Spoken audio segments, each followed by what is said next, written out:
I'll wait for your approval before proceeding with the full script draft. The courthouse elevator doors slid open on the fourth floor, and Arthur stepped into a world that felt both familiar and foreign now. The polished marble floors gleamed under the fluorescent lights. The scent of old paper and institutional cleaning solution hung in the air like a memory. He walked past the rows of cubicles where junior attorneys hunched over mountains of discovery documents, their fingers flying across keyboards. A few of them looked up, offering tired smiles.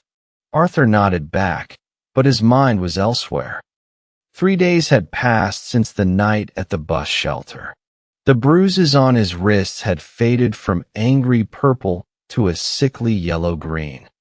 But the indignity remained, a hot coal burning in his chest. He had taken a leave of absence, officially citing personal reasons. The lie tasted bitter on his tongue, but it was necessary. The wheels of justice turned slowly when the target was your own profession. Arthur's office was a modest affair by federal standards. A metal desk, a filing cabinet, a window that looked out onto a brick wall.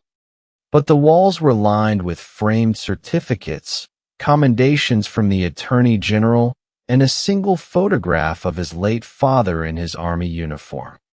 Arthur sat down heavily in his chair, the leather creaking beneath him. He pulled out his phone and dialed a number he had memorized years ago. Richard Caldwell. The voice on the other end answered, crisp and businesslike. Richard, it's Arthur Pendleton. Arthur. Caldwell's tone shifted instantly, warming with recognition. I heard about what happened. I was going to call you. How are you holding up? Am not holding up, Richard. Am building a case. There was a pause on the line, then a low chuckle. That's what I was afraid of. Tell me everything. Arthur spent the next 20 minutes laying out the night in excruciating detail. He described the cold, the bus shelter, the patrol car's predatory approach. He recounted every word Fowler had said, every gesture, every tiny violation of protocol. He described the handcuffs, the slam against the glass, the ride to the precinct, and the panicked faces of the desk sergeant and the captain when they realized who they had in their cage. Caldwell listened without interrupting. When Arthur finished, there was a long silence on the line. Arthur, Caldwell said finally, his voice low and serious. You know what you're sitting on here, right? This isn't just a bad stop.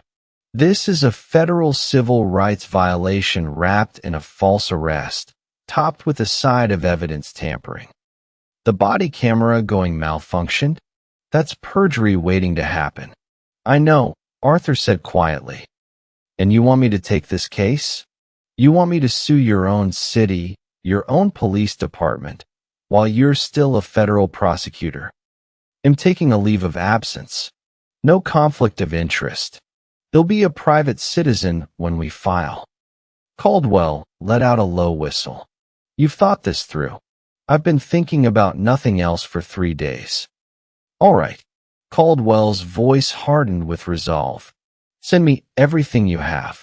The location, the time, the officer's badge number, the booking records. They'll start building the complaint. But Arthur, once I file this, there's no going back.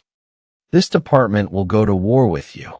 Arthur looked out his window at the brick wall, the same view he had stared at for 7 years. They already started the war, Richard. I'm just finishing it. They talked for another hour, mapping out the legal strategy.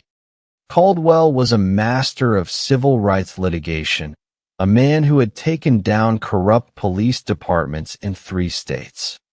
He knew the pressure points, the weak spots in the municipal armor. By the time they hung up, Arthur felt the first flicker of something he hadn't felt since the handcuffs clicked shut around his wrists. Control. But control was a fragile thing. The next morning, Arthur's phone buzzed at 6:47 a.m. with a text from an unknown number. The message was brief, chilling, and anonymous. You should have kept your mouth shut. Drop the case or things get worse. Arthur stared at the screen, his coffee growing cold in his hand. He didn't respond. He didn't delete the message. He took a screenshot, forwarded it to Caldwell, and kept moving. The threats had begun. The anonymous threat sat in Arthur's phone like a splinter under skin, small, but impossible to ignore. He forwarded it to Caldwell, who responded with a single word, "Good. Document everything." Arthur did. He saved the screenshot, logged the time and date, and added it to the growing file he kept in a locked drawer at home. He wasn't scared. He was furious, and fury, when aimed correctly, was a far more useful emotion. 2 weeks passed in a blur of strategy sessions and sleepless nights. Arthur met with Caldwell at his downtown office 3 times, each meeting lasting longer than the last.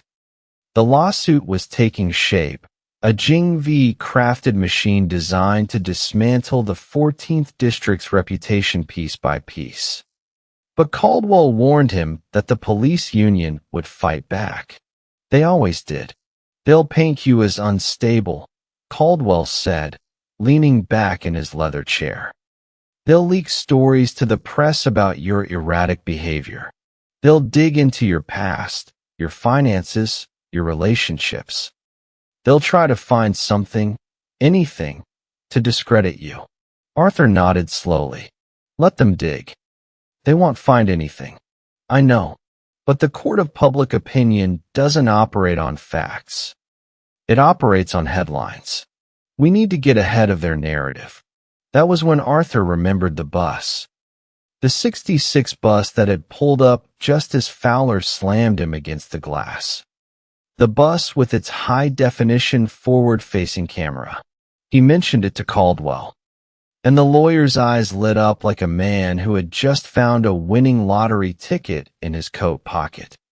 The MBTA keeps their footage for 30 days, Caldwell said, already reaching for his phone. They'll have a preservation letter drafted by lunch. If that camera captured what I think it did, we don't need Fowler's body camera. We have the truth. The preservation letter was sent that afternoon.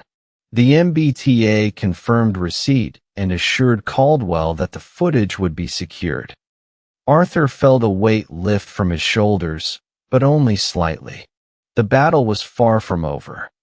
Meanwhile, across town, Officer Derek Fowler was sitting in the break room of the 14th District, staring at a half-eaten sandwich he had no appetite for. The rumors had already spread through the precinct like wildfire. Everyone knew about the federal prosecutor. Everyone knew about the lawsuit. The other officers gave Fowler a wide berth, their eyes filled with a mixture of pity and contempt. He had become a liability, a ticking time bomb that threatened to destroy the entire department's reputation. Sergeant Gallagher walked into the break room, his face pale and drawn. He looked at Fowler with a coldness that made the officer's stomach churn. "Captain wants to see you," Gallagher said flatly. "Now." Fowler stood up, his legs feeling unsteady. He walked down the familiar hallway, past the booking desk where Arthur's wallet had been opened, past the holding cells where the federal prosecutor had sat in silence. The walk felt like a death march. Captain Hayes was standing behind his desk, his hands planted on the surface, his face a mask of barely controlled rage. The blinds were drawn.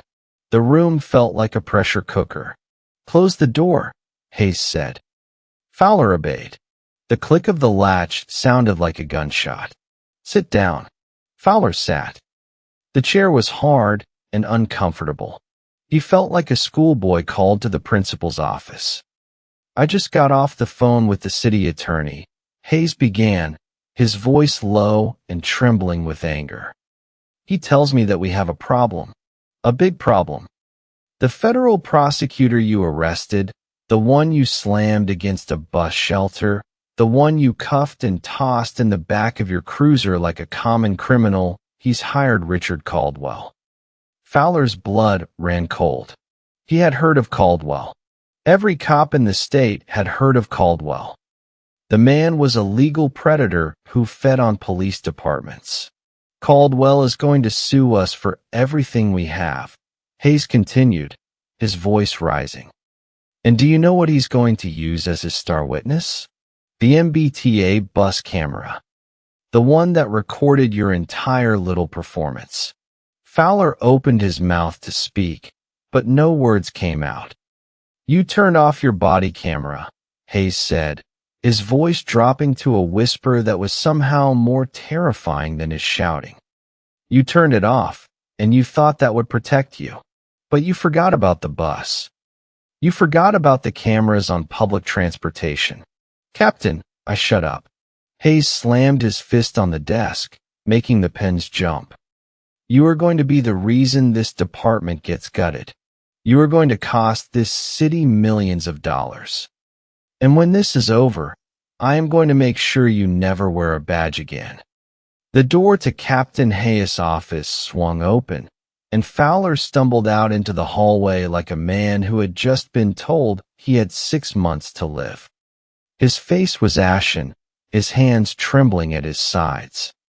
He walked past the booking desk without making eye contact with anyone, his eyes fixed on the exit like a prisoner catching his first glimpse of freedom. But there was no freedom waiting for him outside, only the cold November wind and the crushing weight of what he had done. Sergeant Gallagher watched Fowler disappear through the front doors, then turned back to his computer screen. He had his own problems to worry about. The preservation letter from Caldwell's office had arrived that morning, demanding all records related to the arrest of Arthur Pendleton.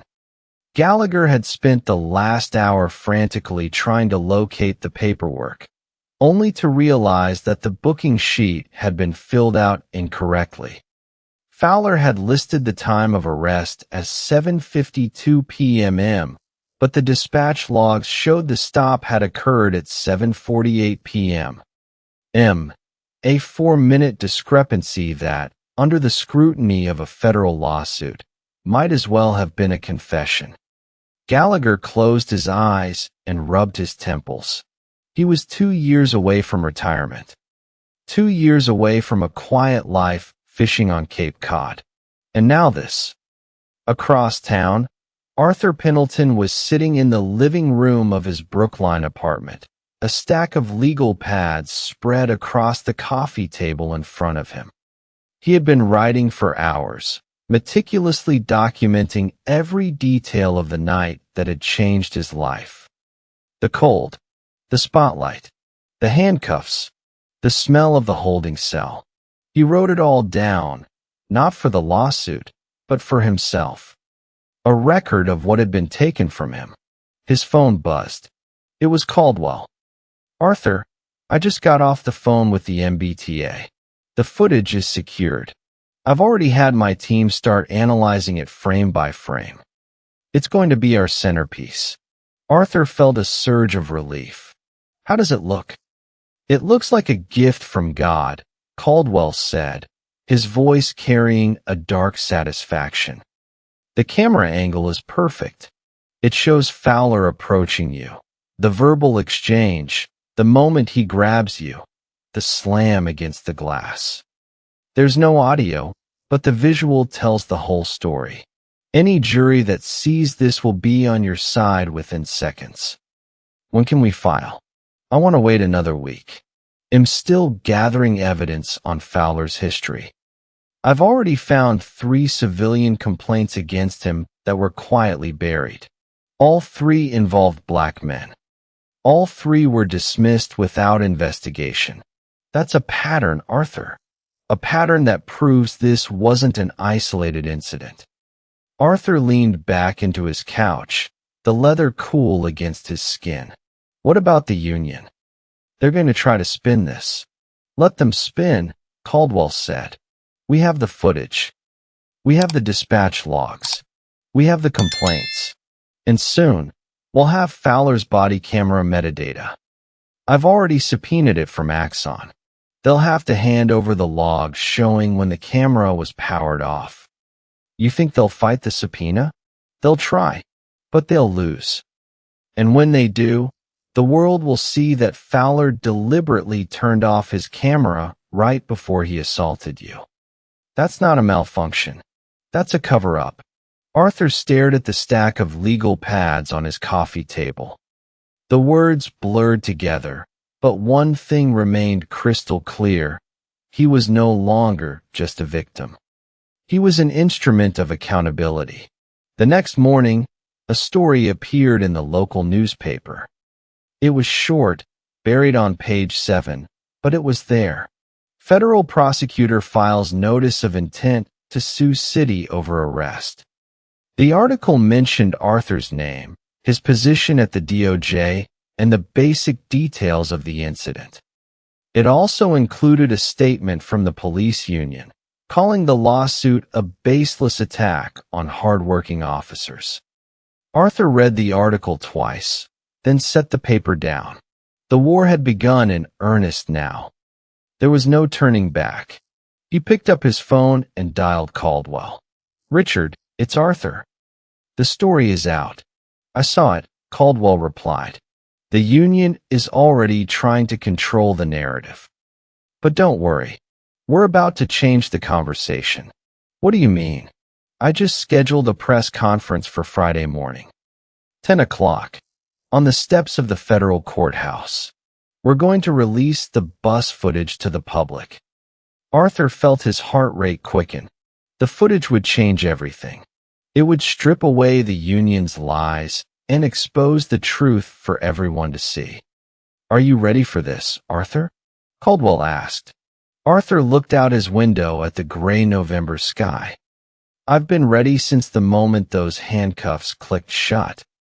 The morning of the press conference arrived cold and gray, the sky heavy with clouds that threatened rain but never delivered. Arthur stood in front of the bathroom mirror, adjusting the knot of his navy silk tie. He had chosen his suit carefully charcoal gray, tailored, authoritative. The same suit he wore when he argued before federal judges. He wanted the cameras to see a man in command, not a victim. His phone buzzed on the counter. "Caldwell, ready when you are." "Car's outside." Arthur took a long breath, held it, then let it out slowly. He grabbed his leather messenger bag, the same bag Fowler had dumped onto the booking desk, and walked out the door. The steps of the John Joseph Moakley United States Courthouse were already crowded when Arthur arrived. News vans lined the street, their satellite dishes pointed at the sky like supplicant hands. Reporters jostled for position, microphones bristling like a metal thicket. Caldwell stood at the podium, flanked by 2 paralegals holding thick binders of evidence.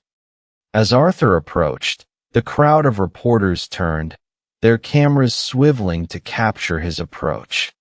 He kept his expression neutral, his pace measured. He was not here to perform outrage. He was here to present facts.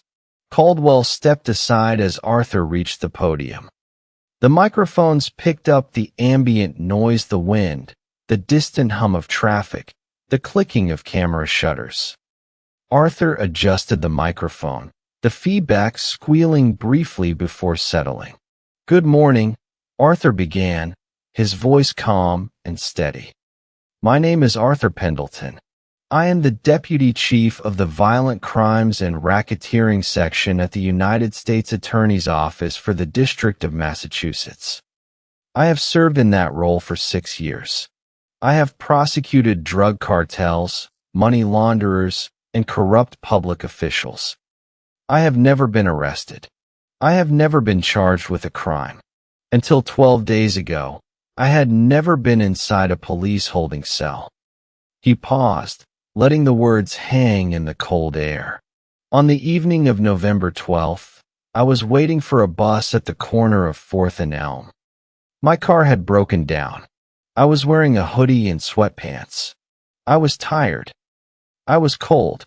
And I was black. Arthur let that word sit. It was the elephant in every room, the unspoken variable that everyone knew but rarely acknowledged in polite conversation. An officer approached me. He demanded my identification. I asked him, politely, what reasonable suspicion he had to detain me. Instead of answering, he grabbed me, slammed me against a bus shelter, handcuffed me, and transported me to the 14th District Precinct. I was booked for obstruction and resisting arrest. Charges that were fabricated. Charges that were never going to hold up under any scrutiny. Arthur glanced at Caldwell, who gave him a small nod. The police union has spent the last week spreading lies about what happened. They have claimed that I was aggressive. They have claimed that the officer's body camera malfunctioned. They have claimed that the use of force was justified. All of these claims are false. Arthur reached into his bag and pulled out a small USB drive. He held it up for the cameras to see. This drive contains footage from the forward-facing camera of the MBTA bus that arrived at the stop during my arrest. The police forgot about the bus. They forgot that public transportation has cameras too. This footage shows everything. The officer's unprovoked aggression. My complete compliance. The moment my face was slammed against the glass. He handed the drive to Caldwell, who inserted it into a laptop connected to a large screen set up next to the podium. The screen flickered to life, and the grainy but unmistakable image of the bus shelter appeared. The footage played in silence. The assembled press corps watched as Arthur stood peacefully, his hands visible. They watched as Fowler's cruiser pulled up, as the officer stepped out, as the confrontation unfolded. They watched the moment Fowler lunged, the violent slam, the handcuffs clicking shut. Gasps rippled through the crowd. Camera shutters fired in a deafening crescendo. When the footage ended, Arthur turned back to the microphones. Today, my legal team is filing a $4.7 million civil rights lawsuit against the city of Boston, the Boston Police Department, and Officer Derek Fowler. We are also petitioning the Department of Justice to investigate the systematic, racially biased policing practices of the 14th District. He paused, looking directly into the nearest camera. Officer Fowler thought he had found an easy target. A black man in a hoodie with no voice. He was wrong. I have a voice. I have a badge. And I have the law on my side. Arthur stepped back from the podium, and Caldwell took his place to field questions. The press conference lasted another 40 minutes, but the damage had already been done. The footage was spreading across the internet like wildfire. The narrative had shifted, and it was not shifting in favor of the police department. Inside the 14th District Precinct, Captain Hayes watched the press conference on a small television in his office. His face was pale, his hands gripping the edge of his desk so tightly his knuckles turned white. Behind him, Sergeant Gallagher stood in the doorway, looking like a man who had just watched his own funeral. "We're dead," Gallagher whispered. Hayes didn't answer. He just stared at the screen, where the footage of Fowler's assault played on a loop for the entire city to see. The footage spread with the velocity of a virus. By noon, every major news network had picked up the story. By evening, the clip had been viewed over 2 million times across social media platforms. The comments section was a firestorm of outrage, a chorus of voices demanding justice for Arthur and accountability for the officers involved. Arthur sat in his apartment that night, watching the coverage unfold on his television. He felt a strange detachment, as if you were watching a movie about someone else's life. The commentator on screen was describing the footage as the most damning evidence of police misconduct since the Rodney King video. Arthur muted the television and stared at the silent images flickering across the screen. His phone buzzed. A text from Caldwell. The mayor's office just called. They want to talk settlement. Arthur read the message twice, then typed back, "Not yet. Let them sweat." Caldwell responded with a thumbs-up emoji, and Arthur allowed himself a small, grim smile. The trap was closing exactly as planned. Across the city, in the mayor's office, a crisis meeting was underway. Mayor Thomas Harding sat at the head of a long mahogany table, surrounded by his chief of staff, the city attorney, and two public relations consultants. The atmosphere was tense, the air thick with the smell of burnt coffee and desperation. "We need to settle this before it goes to trial," the city attorney said, his voice strained. "If a jury sees that footage, they're going to award damages far beyond what we're offering. We're looking at $10, maybe $15 million. The mayor rubbed his temples. "And what does Caldwell want?" "He hasn't given us a number yet, but his initial filing was for $4.7 million. That's likely the floor, not the ceiling. Then offer him 5. Offer him 6. Just make this go away." The chief of staff shook his head. "It's not that simple, Mayor. Pendleton isn't just asking for money. He's demanding structural changes. Termination of the officer. Retirement of the captain and the desk sergeant. A federal consent decree." The mayor's face reddened. "He can't dictate personnel decisions. That's union territory. He can try, and if he takes this to trial and wins, a federal judge might give him everything he wants." The room fell silent. The weight of the situation pressed down on everyone present. They were not just facing a lawsuit. They were facing a reckoning. 3 days later, Arthur received an invitation to attend a mediation session at the city's expense. The letter was polite, almost deferential, a far cry from the aggressive posturing of the police union's initial statements. Arthur read it, then set it aside. Caldwell called that evening. "They're getting nervous. The union tried to float a story that you had a history of mental instability, but it fell apart when they couldn't find any evidence. Now they're desperate." "Good," Arthur said. "Let them stay desperate. The mediation is scheduled for next Tuesday. Are you ready?" Arthur looked out his window at the city lights twinkling in the distance. Somewhere out there, Officer Derek Fowler was sitting in his apartment, his career in ruins, his future uncertain. Somewhere out there, Captain Hayes was drafting his resignation letter.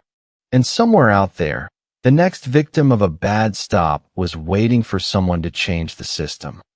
"I've been ready," Arthur said quietly. "The question is whether they're ready to face the truth." The mediation took place in a neutral conference room on the 32nd floor of a downtown office building. The room was sterile, beige, and windowless, designed to strip away distractions and force focus. On one side of the table sat Mayor Harding, the city attorney, and a representative from the police union. On the other side sat Arthur and Caldwell. The mayor spoke first. "Mr. Pendleton, let me be direct. What happened to you is a disgrace. It should never have happened. We are prepared to offer a full and fair settlement, along with a public apology, if you agree to drop the lawsuit and sign a non-disclosure agreement." Arthur didn't respond immediately. He let the silence stretch, watching the mayor's discomfort grow.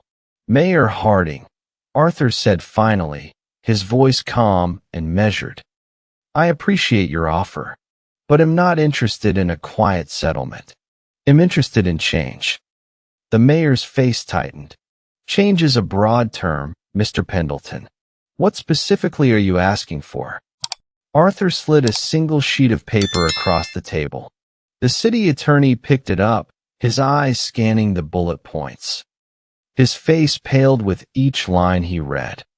First, Arthur said, his voice carrying the quiet authority of a judge delivering a verdict, Officer Derek Fowler must be terminated immediately, with cause, and his pension forfeited. Second, Captain Hayes and Sergeant Gallagher must be placed on immediate administrative leave pending a full internal investigation into their roles in covering up this incident. Third, the city must implement a comprehensive body camera policy that mandates automatic activation during all citizen encounters, with severe penalties for manual deactivation. Fourth, a federal consent decree must be established to oversee the 14th District's policing practices for a minimum of 5 years. The union representative slammed his hand on the table. This is outrageous. You're trying to dismantle an entire precinct over one bad stop. Arthur turned to face him, his eyes cold and unwavering. It wasn't one bad stop. It was a pattern. 3 civilian complaints against Fowler in the last 4 years, all involving black men, all dismissed without investigation. A dispatch log that shows the suspect description was cleared before Fowler approached me. A body camera that was manually powered off 30 seconds before the assault. This wasn't a mistake. This was systemic. The room fell silent. The union representative looked down at his notes, unable to meet Arthur's gaze. The mayor spoke again, his voice softer now. The consent decree would be devastating for the department's morale. It would take years to implement. Then you should have thought about that before your officer slammed my face into a bus shelter, Arthur replied. The consent decree is non-negotiable. It's the only way to ensure this doesn't happen to someone else. The city attorney leaned over and whispered something to the mayor. The conversation lasted several minutes, their voices too low for Arthur to hear. Finally, the mayor straightened in his chair and let out a long, weary sigh. We need time to discuss this internally. Can we reconvene tomorrow? Arthur glanced at Caldwell, who gave a slight nod. Tomorrow at 9, Arthur said. But I want to be clear. My terms are not a starting point for negotiation. They are the price of ending this lawsuit. If you choose to fight, we will see you in federal court. And I will make sure every single detail of this case is made public. The mayor nodded slowly, his expression defeated. Tomorrow at 9.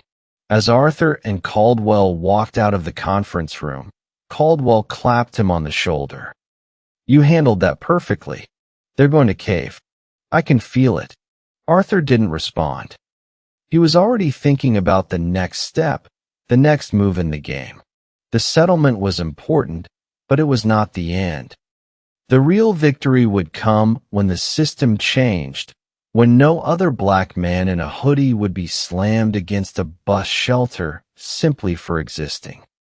He stepped out of the building into the cold November air. The sun was setting, casting long shadows across the city streets. Arthur pulled his coat tighter and began walking toward the T-station. He had a bus to catch. The next morning, the mediation reconvened. The mayor arrived looking like he hadn't slept. His suit was freshly pressed, but the bags under his eyes told a different story. He sat down across from Arthur without a word, sliding a signed document across the table. Arthur picked it up and read it carefully. Every term was there. Fowler's termination, Hayes and Gallagher's administrative leave, the body camera policy overhaul, the federal consent decree, and the $4.7 million settlement, to be paid in full within 60 days. Arthur set the paper down and looked at the mayor. Thank you. The mayor nodded, his jaw tight. "I hope this brings you some measure of justice, Mr. Pendleton." "It brings me something better," Arthur replied. "It brings accountability." The news of the settlement broke within hours. The city held a press conference, the mayor reading a prepared statement about learning from mistakes and moving forward. But the real story was in the details. Fowler was fired that afternoon, stripped of his badge and his pension. Hayes and Gallagher were placed on leave, their careers effectively over. And the 14th District Precinct was placed under federal oversight, its policies and practices subject to review by the Department of Justice. Arthur watched it all unfold from his apartment, a cup of coffee growing cold in his hands. He felt a strange emptiness, not satisfaction, but a quiet sense of completion. The battle was over. The war, the larger one, would continue without him. A month later, Arthur walked back into the John Joseph Moakley United States Courthouse. He took the elevator to the 4th floor, walked past the cubicles where junior attorneys still hunched over mountains of discovery, and opened the door to his office. The same metal desk, the same filing cabinet, the same window looking out at the same brick wall. He sat down in his chair, the leather creaking beneath him. On his desk was a fresh case file, the next target waiting to be brought to justice. Arthur picked up his pen, opened the file, and began to work. The system wasn't perfect. It was slow, messy, and often unfair, but it could be bent toward justice by those who had the courage to push.